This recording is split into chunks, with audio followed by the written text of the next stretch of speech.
की व्यवस्था को बनाए रखने के लिए यदि हमें दंड देना पड़े तो वो ठीक है, उसमें कोई अपराध तो नहीं ना, ना भागवतिक और ना कानूनी अपराध है। आओ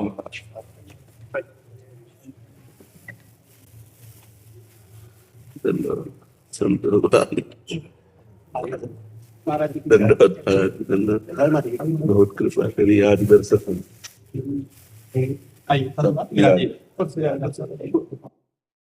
निहाल कर देते जमात आती रहती है तो सबकी इच्छा भी हमें बहुत बहुत हम मतलब ये हमारी श्री जी की है। आप श्री रघुनाथ दास जी महाराज राम मंदिर अटल लगेंगे जी, और आप श्री प्रहलाद दास जी महाराज गुरुदेव जी जी जी जी, और आप आ जाए योगीनाथ जी गोरखपुर से, बहुत कृपा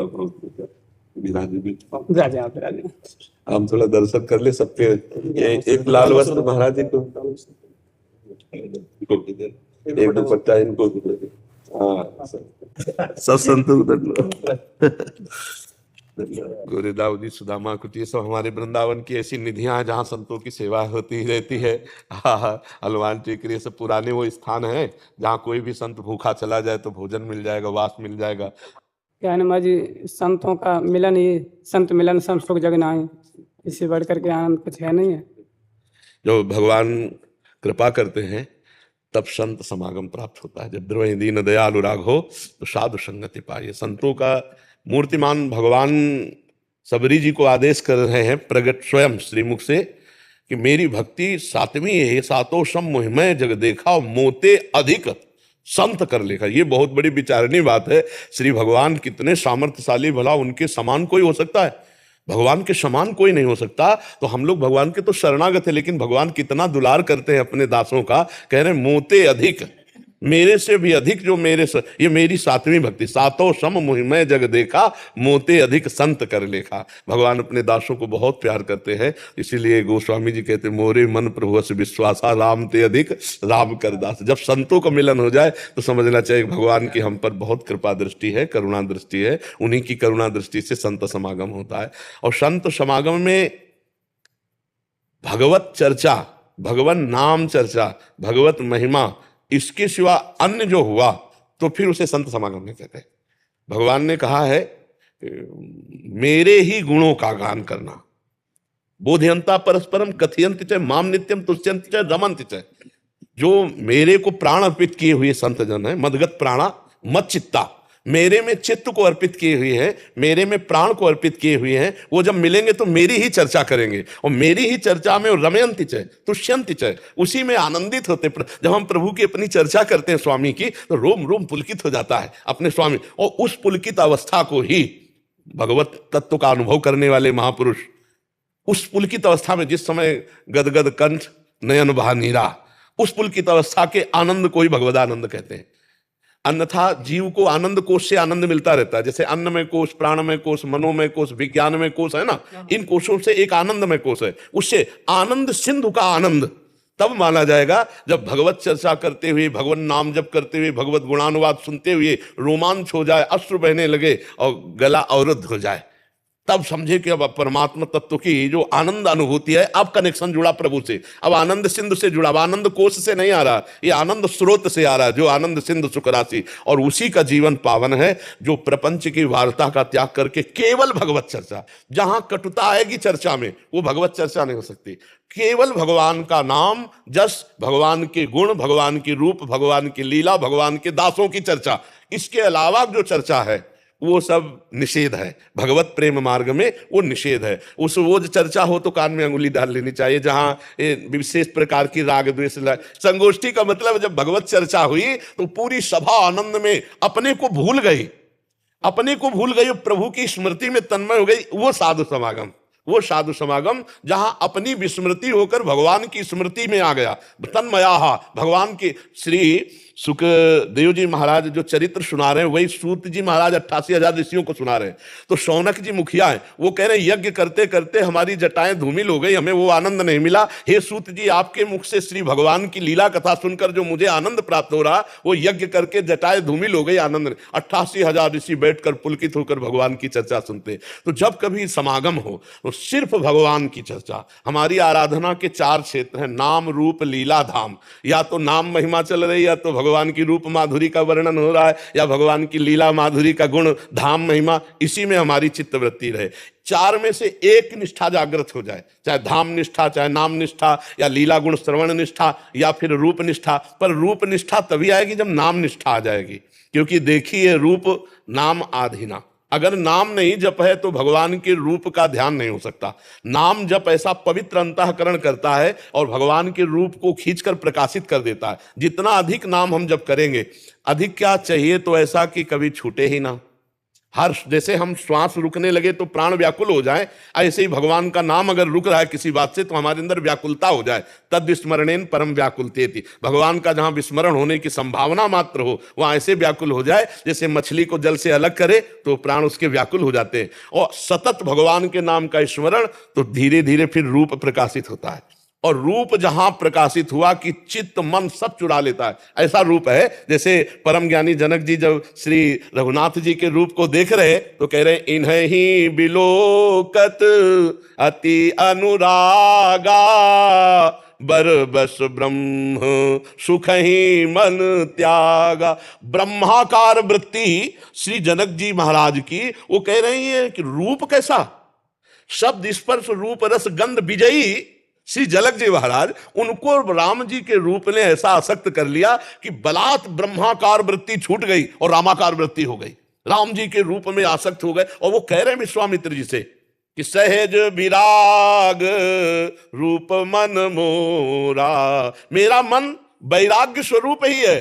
सहज, जैसे अपना मन सहज भी सही है, अपने लोगों का मन सहज भी सही छोड़ दे तो भोगों में चला जाएगा, और जनक जी का मन सहज बैरागी है। सहज बैरागी, सहज विराग रूप मन लेकिन इनको देख करके जैसे चकोर चंद्रमा में आसक्त हो जाए, ऐसे मेरा बैरागी मन अनुरागी हो गया है। ये कौन है? विश्वामित्र जी से पूछ रहे, क्या वही ब्रह्म है? तो भगवान का रूप जहां ध्यान में आया, बस फिर यहां से प्रपंच खत्म हो जाता है। अब वो रूप रसास्वादी मन, वो फिर संसार के नाम रूप लीला, संसार की लीला प्रपंच में वो नहीं जाता। वो रूप छके घूमत रहे, तन को तनिक न भान, नारायण दृग जल वह यह प्रेम पहचान। वो अपने स्वामी के रूप के ध्यान में मगन अश्रु प्रवाह करते हुए इस जगत को पावन, तीर्थी कुर्वन्ति तीर्थानि। ऐसे महात्मा जहां चरण रख दे वहां तीर्थ बन जाए। तीर्थों में चले जाए तो तीर्थों को तीर्थत्व प्रदान करने की सातरति सा लोकान तारयति, वो लोक के लोक तार देते हैं जिनके मुख में नाम और हृदय में ध्यान है। जैसे जानकी जी अशोक वाटिका, नाम पहारू दिवस निशि और ध्यान तुम्हार कपाट। रात दिन भगवान के रूप का ध्यान और नाम, बस यही जीवन का सार है। और जो पकड़ लिया तो पार हो गया। हर समय नाम जप और अपने स्वामी इष्ट का निरंतर ध्यान करते हुए एक एक क्षण व्यतीत कर रहे हैं। प्रारब्ध अनुसार जो शरीर के सुख दुख मान अपमान है उनको सह लेते। श्रीमद् भागवत में है कि जो प्रारब्ध के अनुसार आए हुए सुख दुख को सह लेता है और हर समय भगवान की कृपा मनाता रहता है, बड़ी कृपा भगवान की, वो भगवान को ऐसे प्राप्त हो जाता है जैसे पिता की संपत्ति पर पुत्र का अधिकार स्वयं हो जाता है। ऐसे वो जो आए हुए दुख सुख को समान भाव से सहकर हर समय मनाता रहता है, भगवान की हमारे ऊपर बड़ी कृपा है। वो भगवत स्मरण करने वाला महात्मा परम पद का अधिकारी ऐसे हो जाता है जैसे पुत्र स्वाभाविक कानूनी वो पिता की संपत्ति का अधिकारी हो जाता है, ऐसे वो परम पद का अधिकारी हो जाता है। तो हम सबको बहुत बढ़िया अवसर भगवान ने दिया है कि हर क्षण नाम जप करके स्वयं मंगल को प्राप्त हो और जगत मंगल को प्राप्त हो। इसीलिए महात्माओं को चलते फिरते तीर्थराज प्रयाग कहा गया है।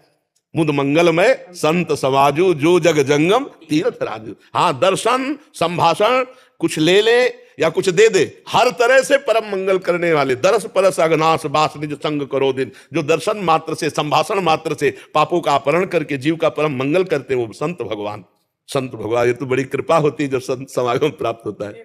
जैसे संतों के लिए आया है, संतों के दर्शन से सुख मिलता है, दुख का हरण होता है। खड़ विकास जित अनग कामा अचल कंचन सुधामा। तो जो ऐसे संत महापुरुष हैं उनके दर्शन से तो लाभ है, दुख का हरण होता है, लेकिन जो संत का वेश है वो अंदर से आधी खोखला या पूरी खोखला है, तो उनके लिए माँ जी क्या किया जाए? जो मतलब संतों के लक्षण बताए गए हैं वो संत के लक्षण नहीं है, वेश है। तो फिर माँ जी उनके दर्शन से हाँ, मतलब उनके दर्शन संभाषण से अशांति तो प्राप्त होगी, पक्का प्राप्त होगी, क्योंकि स्वयं शांत नहीं तो जब वो संभाषण करेंगे तो अशांति ही पैदा होगी, दुख ही होगा। लेकिन हम उन असंतों को भी प्रणाम करते हैं, क्योंकि हमारे भगवान उनमें भी विराजमान हैं और अपने को बचा के, अपनी शांति भंग ना होने पावे, अपना भजन टूटने न पावे, उनके प्रति दोष दर्शन ना होने पावे और उनके संग से बचना चाहिए।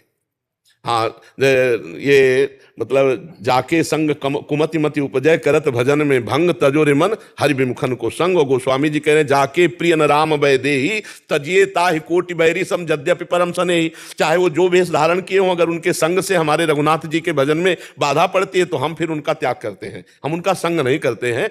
जब हनुमान जी ने देखा कि सियाराम बोल रहा है तो चरणों में प्रणाम किया, और जब भगवान ने संकेत करवाया मकरी के द्वारा कि राक्षस है तो उठा के पटक दिया जाके भैया।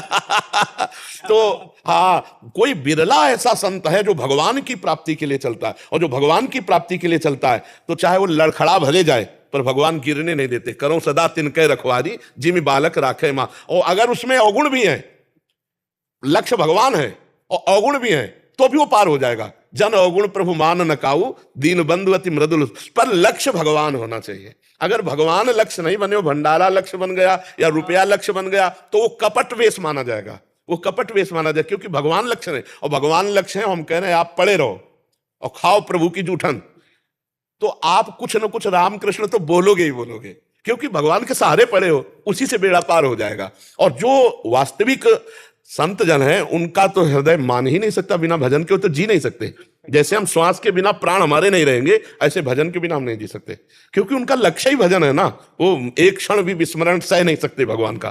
पर जिनका लक्ष्य भगवान नहीं है उनसे दूरी बना के रहना चाहिए, क्योंकि उनकी संगति से हमारे अंदर ज्यादा दोष ना आ गए तो फिर हम उन पर दोष कर लेंगे, तो हाँ, तो उन पर जो दोष किया तो हमारी भक्ति बाधित हो जाएगी। तो इनसे बचना चाहिए। वो आजकल प्रायः जो है सच्चे संतों की बहुत कमी होती चली जा रही है। तो हमें चाहिए कि अगर जैसे आश्रम आदि हैं इनमें थोड़ा जानकारी करके ही रखें।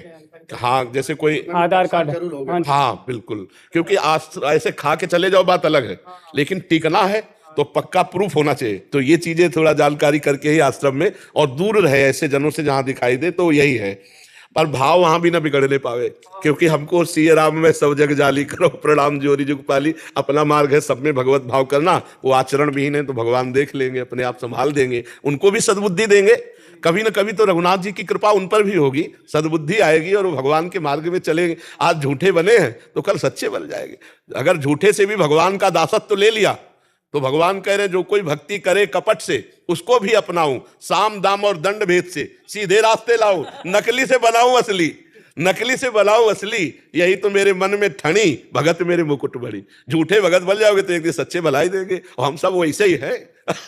हाँ, हम वैसे ही है। भगवान ने जैसे गंडकी नदी का हर पत्थर शालिग्राम हो जाता है, ऐसे भगवान का आश्रय लेने वाला करो सद्यते साधु समाना। जो नर होए चराचर द्रोही आवे सभय शरण तक मोही तज छल कपट मोह मद माना। यहां जो तज शब्द है वो भगवान त्यगवाएंगे। हाँ, वो थोड़ी छोड़ के आएगा। अब अस्पताल में लिख दे कि किसी को जुकाम खांसी बुखार कैंसर होते आना आवे, ऐसा थोड़ी है कि आप अस्पताल में आइए ये सब हटा करके आइए। अस्पताल का के लिए बोला है तो महाराज शरण का के लिए हुए, हम दोषी है तभी तो आपकी शरण में हुए। तो भगवान करे करो सद्यते साधु समाना, मैं उसे साधु बनाऊंगा। तो भगवान अब जैसे अपने लोग चले तो ठोक बजा के अपने लायक बना लिए। हाँ, अपने लायक बना लिए, हम उनके लायक थोड़ी है, वो तो ठोक बजा के बना लिए। साम दाम दंड भेद से सीधे वो अपने मार्ग में लगा। ऐसे भगवान सब पर कृपा करेंगे। आज उनका दुर्भाग्य है कि वो भगवान से विमुख है, तो कल सौभाग्य उदय हो सकता है, रघुनाथ जी की उन पर भी कृपा होगी और वो भी सच्चे मार्ग के पथिक बनेंगे। 4 बजे से